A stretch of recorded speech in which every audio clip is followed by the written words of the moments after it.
마무리를 하겠습니다. 우리 존경한 의원들의 지지 내용을 쭉 보니까요. 서비스하고 연구진하고 정책에 대한 또 사회복지 대책에 의한 이런 어떤 행복재단에서 하는 일에 대해서 또 질타와 또 격려와 또 앞으로 되돌라는 감사 내용을 줬습니다. 했는데요. 저는 우리 강민정 정책연구부장님 누구시죠?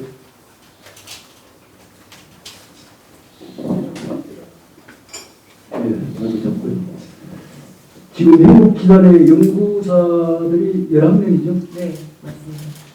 11명 중에서 1년에 정책 연구를 몇 건 수행합니까?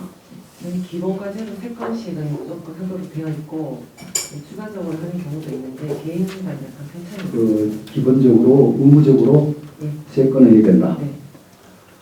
이상입니다. 3건 이상이죠? 그 정책 연구를 해가지고 정책에 반영되는 게 몇 건인데요? 저희 작년 같은 경우는 거의 50% 이상이 반영이 됐고 올해 과제도 60% 가까이 반영이 됐습니다. 반영되는 시기가 작년에 했던 과제가 올해 반영되기도 하고 몇 년 전에 또 했던 과제가 올해 반영이 되기도 하고. 그러면 이 전책들이 경상북도의 집행부로부터 정책 대안에 반영이 됐다. 조례 제정이라든지 센터 설립이라든지 다양한 프로그램이라든지 사업 개발 같은 부분에 그러니까 중요한 정책 중에서 한 가지야. 저희 인권센터도 저희가 연구 결과로 설립이 되었고 사회복지 인권센터라고 해서 설립을 운영하고 있고 그리고 이제 방해 관련 조례하고 공공약국 같은 것도 조례가 지금 제정이 됐습니다. 그리고 이제 그 정책이 반영이 되려면 하면 예산이 수반이 돼야 되죠. 예. 그 정책이 경상북도의 복지국에 반영이 돼가지고 그 예산이 수반이 됐습니까?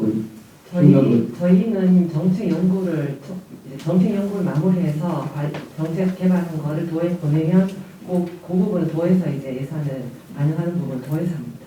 그 도에서 하는데 예, 3건 다 반영이 됐습니다. 몇 건 정도 반영이 됐어요?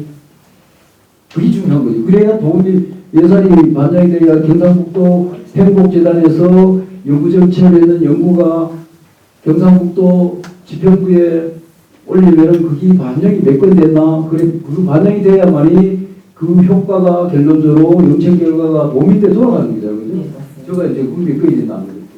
50건 했든 60건 했든 간에 중요한 게 아니고. 예, 저희 올해는 신복지 모델 같은 경우에는 연구까지 추진한 게 거의 100%다 반영이 돼서 지금 추가 사업들을 다 진행하고 있습니다.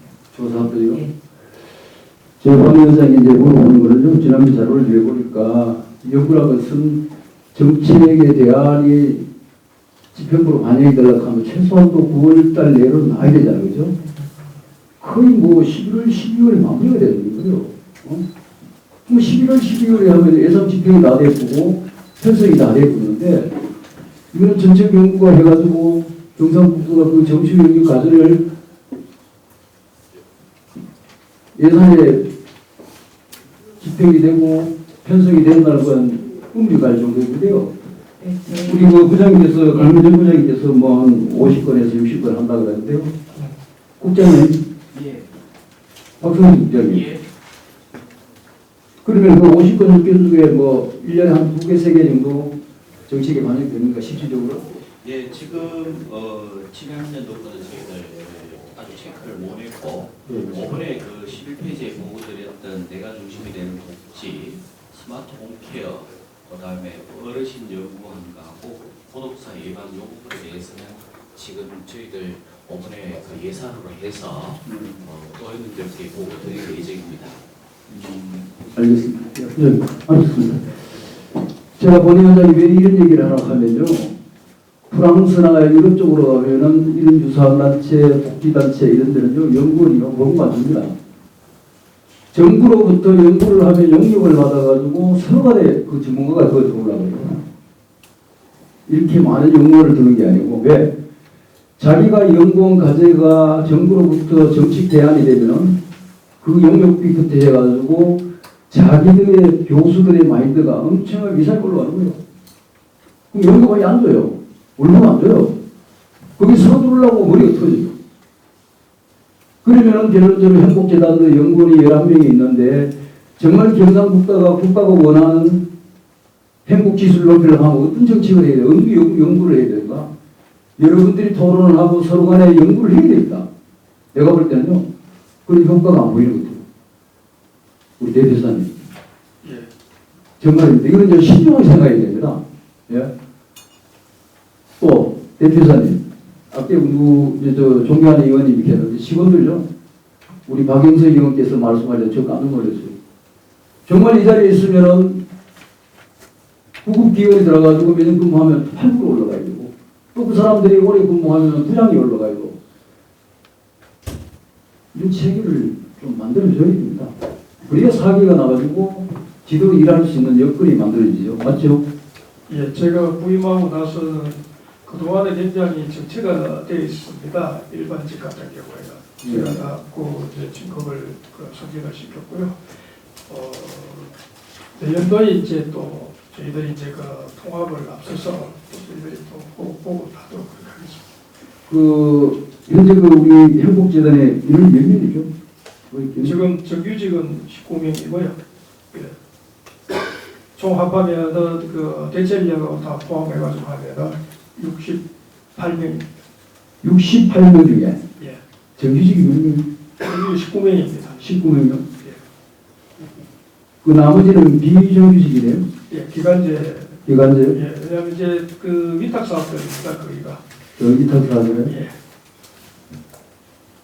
60명 중에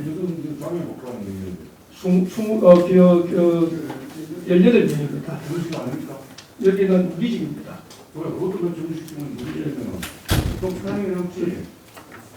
이거 대비산이 있고 내가 18명?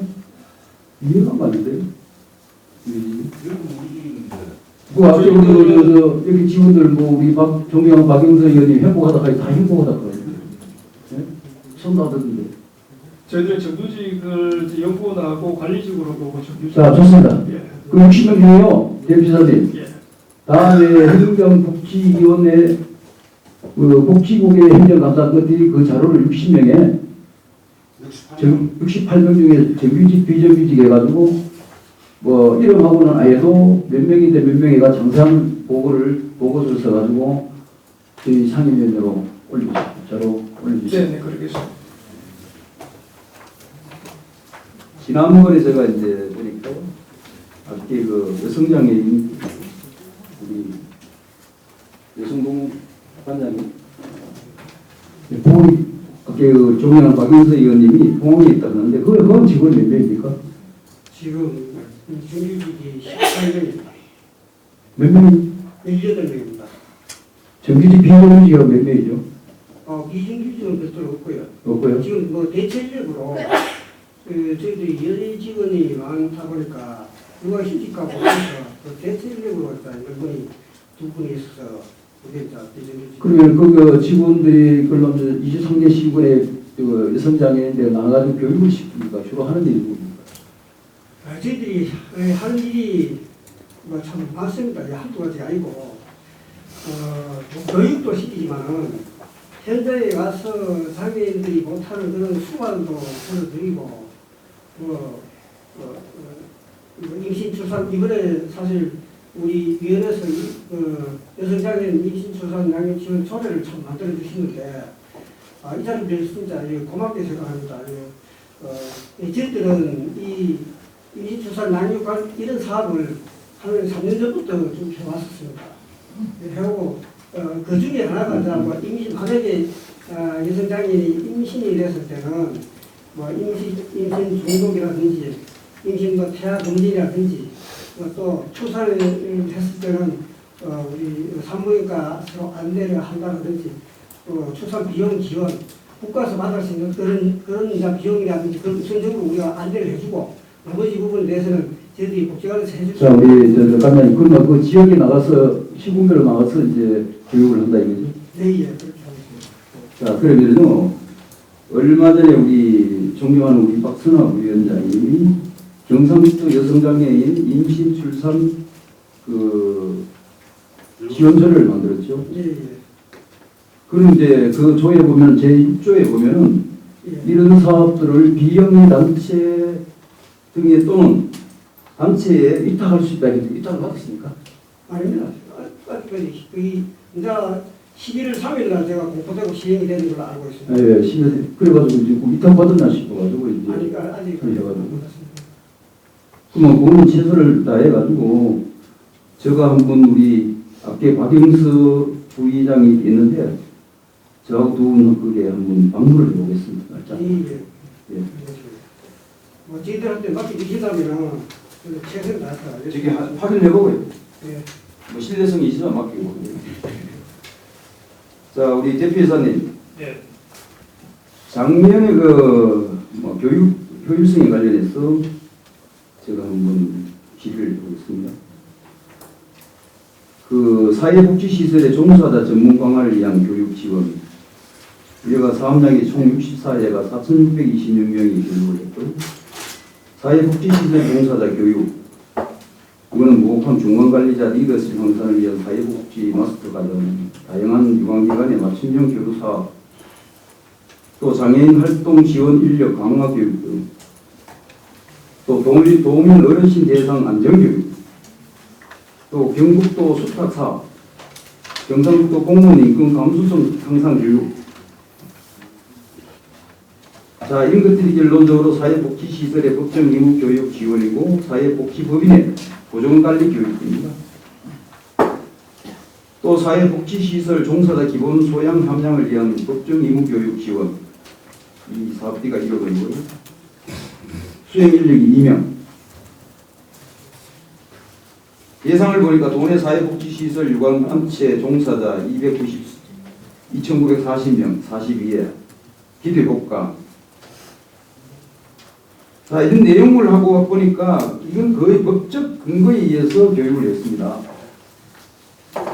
본 위원장이 대표이사님께 사회복지시 종사자들의 질의를 좀 해보겠습니다.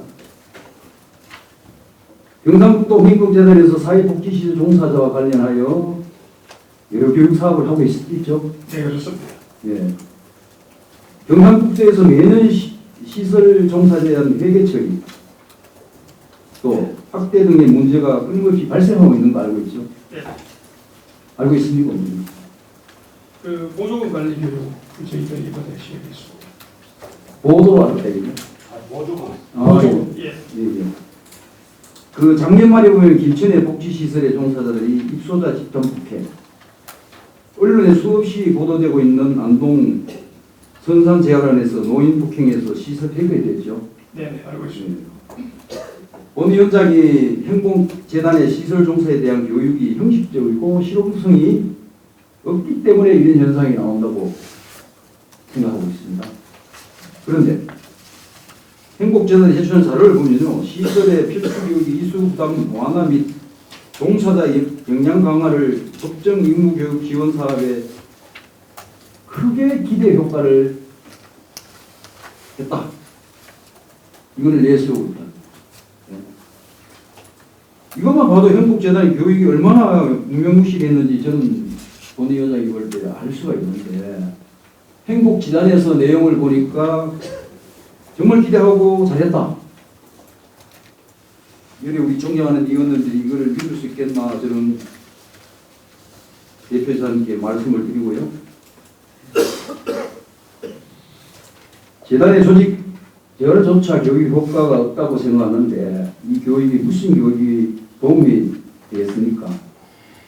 정말 우리 대표이사님께서 이런 상황을 어떻게 생각하는지 답변하겠습니다. 예.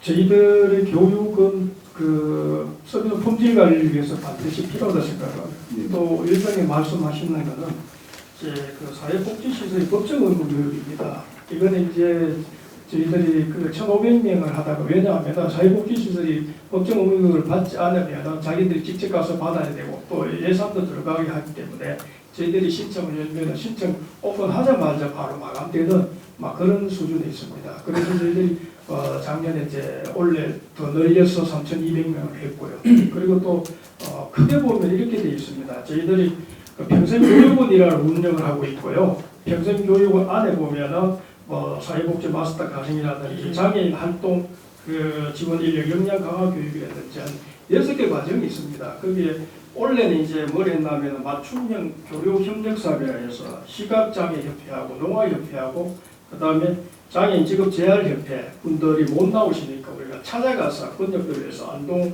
가서 그분들에게 법정 교육을 비롯해서 다 이렇게 해주고 있고요. 또 어르신들이 경로달 가시면서 제일 교통사고가 많이 납니다. 그래서 찾아가는 어르신 안전교육도 하고 있습니다. 그래서 요 근래에 이제 또 다시 인권이 중요하다 보니까 공무원 인권 감수성 교육도 하고요. 또 통합 사례관리 담당자 교육도 했습니다. 그래서 교육은 제 생각에는 굉장히 중요하다 이렇게 생각하고요. 내년에는 이제 저희들이 이 장기 요양 요원들이 지금 한 35,000명, 그중에 뭐 사회복지도 들어갑니다만 장기 요양 요원들에 대해서 교육이 아까 말씀하셨던 대로 그런 뭐 노인에 대한 돌봄에 대해서 안 좋은 일이라든지 이런 거기 때문에 31,000명 정도 됩니다. 그래서 일부 저희들이 시작해서 그 장기 요양 요원들 교육을 해보려고 이렇게 생각을 하고 있습니다. 저희들 입장에서는 교육이 굉장히 중요하고 또 작은 예산을 가지고 우리 2명의 박사급 연구원들이 사실은 현장을 뛰고 있습니다. 제 생각에는 1명 정도 그 실무 담당자가 더 필요한 이런 현상, 그런 상황입니다, 사실. 우리 대표이사님의 방금 말씀하신 말은 맞습니다. 맞는데요. 첫째 교육이라는 것은 교육을 시키는 교수든 박사님이든 그 사람의 마음가짐이 중요한 겁니다. 이거는 의무교육이니까 형식상 1시간 아니면 2시간 의무적으로 받아야 된다는 생각을 하고 교육을 했을 때는 효과성이 없습니다. 정말 동의하시죠? 정말 그 교육이 실용을 가지려고 하면요, 그 교육을 주관하는 행복재단의 담당자들이 그 교육의 의미를 얼마만큼 가슴에 가지고 있느냐가 중요한 겁니다. 그 자세가 안 되면요, 교육받는 사람도 결론적으로 그 교육의 효과성을 못 느낍니다. 아까 말한 의무적으로 내가 받아야 1시간, 2시간 받아야 되니까.